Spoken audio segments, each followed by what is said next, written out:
বাংলাদেশের মা, আমাদের আপসী নেত্রী মমতাময়ী মা প্রতিটা হত্যাযজ্ঞর পাশে দাঁড়িয়েছেন, সব সময় সকল নিপীড়িতের পাশে ছিলেন, বাংলাদেশের জনগণকে ছেড়ে যাননি।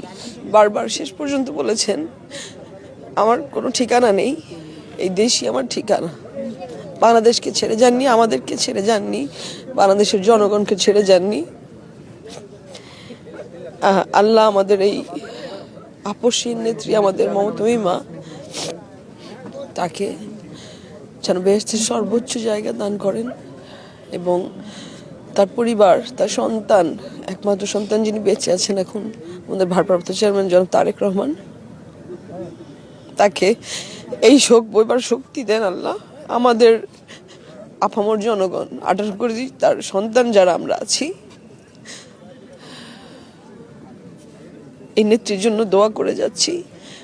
তিনি আমাদের জন্য নির্যাতনের শিকার হয়েছেন, তিনি আমাদের অধিকার রক্ষার জন্য জেলে গিয়েছেন, তাকে নির্যাতনের শিকার হতে হয়েছে, তিনি চিকিৎসা পাননি, তাকে নিজের ঘর থেকে উৎখাত করে দেওয়া হয়েছিল।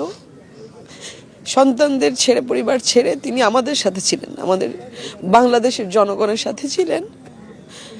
সারা বাংলাদেশের জনগণ তার জন্য দোয়া করি আমরা সবাই, এবং আল্লাহ যেন তাকে বেহেশতের সর্বোচ্চ স্থান দান করেন।